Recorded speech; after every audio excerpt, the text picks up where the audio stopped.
বাংলাদেশের দক্ষিণাঞ্চলের ঐতিহাসিক শহর বাগেরহাট, যেটা একসময় ছিল মুসলিম স্থাপত্য আর সুফি সংস্কৃতির এক বিশাল কেন্দ্র।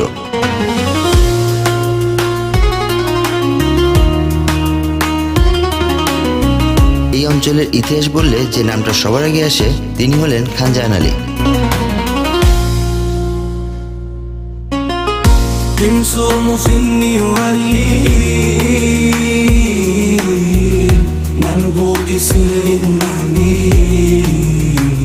তিনি শুধু একজন ধর্ম প্রচারকই ছিলেন না, বরং একজন মহান সংগঠক, স্থপতি এবং সমাজ সংস্কারক ছিলেন।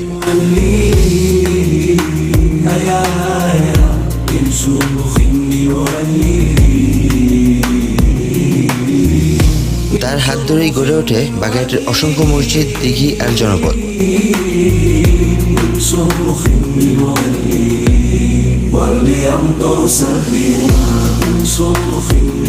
তার মৃত্যুর পর থেকেই শুরু হয় এক বিশেষ আয়োজন, ওরস।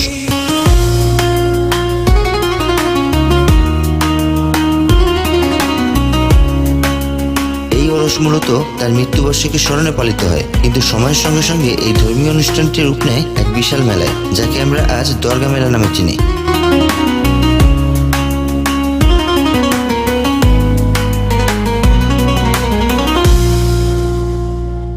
প্রথম দিকে এটি ছিল খুবই সাধারণ, কিছু মানুষ শেষে দোয়া করত, কবর জিয়ারত করত আর নিজেদের মানত পূরণ করত, কিন্তু ধীরে ধীরে এর পরিধি বাড়তে থাকে। আজকের দিনে দরগা মেলা মানে শুধু ধর্মীয় অনুষ্ঠান নয়, বরং এটি একটি বিশাল সামাজিক এবং সাংস্কৃতিক মিলন মেলা। দেশের বিভিন্ন প্রান্ত থেকে মানুষ এখানে আসে, কেউ আসে বিশ্বাস নিয়ে, কেউ আসে ইতিহাস জানতে, আবার কেউ আসে শুধু এই বিশাল আয়োজনের অংশ হতে। মেলার সবচেয়ে আকর্ষণীয় দিকগুলোর একটি হলো মানুষের বিশ্বাস। অনেকে মনে করেন এখানে এসে যদি মন থেকে কিছু চাওয়া যায় তা পূরণ হয়। কেউ অসুস্থতার জন্য দোয়া করতে আসে, কেউ জীবনের সমস্যার সমাধান খুঁজতে আসে, আবার কেউ শুধুই শান্তি খুঁজতে আসে। এই বিশ্বাসই বছরের পর বছর মানুষকে এখানে টেনে নিয়ে আসে।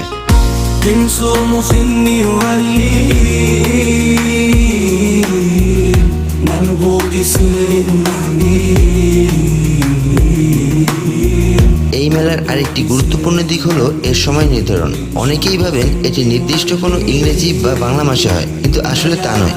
এই মেলার সময় নির্ধারিত হয় ইসলামিক হিজরি ক্যালেন্ডার অনুসারে, যা চাঁদের উপর নির্ভরশীল। তাই প্রতি বছর এর সময় কিছুটা এগিয়ে বা পিছিয়ে যায়। এই কারণেই কখনো এটি ফেব্রুয়ারিতে হয়, আবার কখনো মার্চে চলে আসে।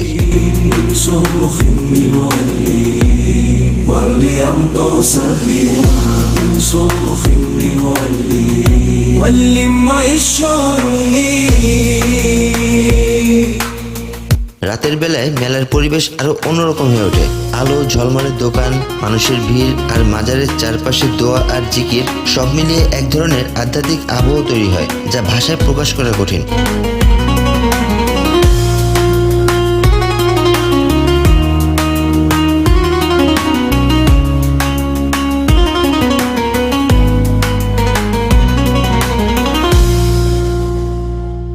নতুন প্রজন্মের অনেকেই এখন এই মেলাকে শুধু একটি ইভেন্ট হিসেবে দেখে, কিন্তু এর ভিতরে লুকিয়ে আছে শত বছরের গল্প, যা জানলে এই মেলার প্রতি দৃষ্টিভঙ্গি বদলে যায়।